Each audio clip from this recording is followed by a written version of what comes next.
Je m'appelle Amélie, je suis partie 4 mois en Nouvelle-Zélande avec l'organisation WEP pour vivre l'expérience de mi-père.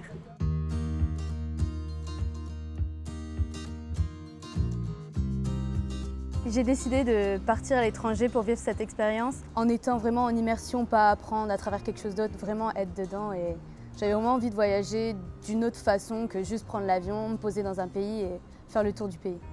Pour l'adaptation, franchement, j'ai pas eu de problème. Tout de suite, je suis arrivée, ma famille m'a cherchée à l'aéroport et tout de suite, on a commencé à parler comme si on se connaissait depuis super longtemps, alors que pas du tout. Mon anglais n'était pas top et je me suis même demandé le soir dans mon lit comment j'ai fait pour tenir cette conversation.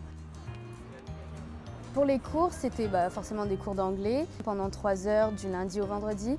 Vu qu'on était des petites classes de 10 à 18 personnes, on peut vraiment évoluer très rapidement. Et en plus de ça, c'est super ludique. Pour apprendre, on fait que des jeux, même pour la grammaire, donc ça donne envie d'y aller. Première fois de ma vie où je vais à l'école avec le sourire en me disant « Yes, je vais à l'école ». L'après-midi, j'étais dans ma famille, je travaillais pour eux. Principalement, c'était un peu du ménage, préparer le dîner, m'occuper de la petite fille qui avait 2 ans, lui donner le bain, jouer avec elle. Et après aussi, souvent, c'était faire des activités avec les enfants pendant que les parents n'étaient pas là. Souvent, on allait au parc, il y avait un parc tout près, il y avait la mer aussi, donc souvent, on faisait des après-midi à la mer. C'était beaucoup de l'amusement plus que du travail. Il y avait le papa, Ben, la maman, Tracy, et après, il y avait 3 enfants, donc 2 garçons, un de 9 ans et un de 7 ans, et la petite de 2 ans et le chien et le chat. J'ai appris beaucoup de choses, notamment en rencontrant des gens du monde entier à l'école. On apprend beaucoup de choses sur leur pays, sur leur culture. Par rapport aux Kiwis, les Néo-Zélandais, c'est vraiment un peuple plus relax qu'en France et vraiment très ouvert et très à l'écoute, donc c'est vraiment chouette. Le dernier soir avant que je prenne l'avion, on s'est posé à Wellington sur le waterfront, donc juste sur le port.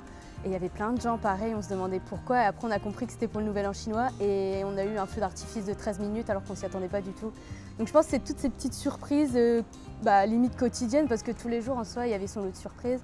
Je pense que c'est ça qui feront les meilleurs souvenirs. Quand on quitte la Nouvelle-Zélande, on quitte la famille, les amis qui restent là-bas et toi tu te vois partir. C'était un peu difficile, surtout avec la famille d'accueil avec qui on a vécu 24 heures sur 24 pendant 4 mois. C'est pas facile. Là, ça fait qu'une semaine que je suis rentrée, mais en soi, oui, de temps en temps, on s'envoie des messages.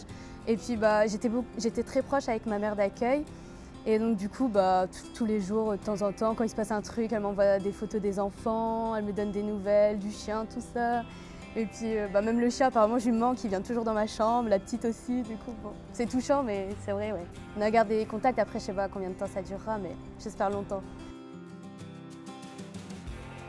Il faut juste se lancer et voir ce qui arrive, profiter de chaque petit moment. Et même si on a un petit coup de mou quand on est là-bas, il faut juste se dire je suis quand même au bout du monde, quoi. Enfin, il faut que je profite, c'est pas tous les jours que je vis ça.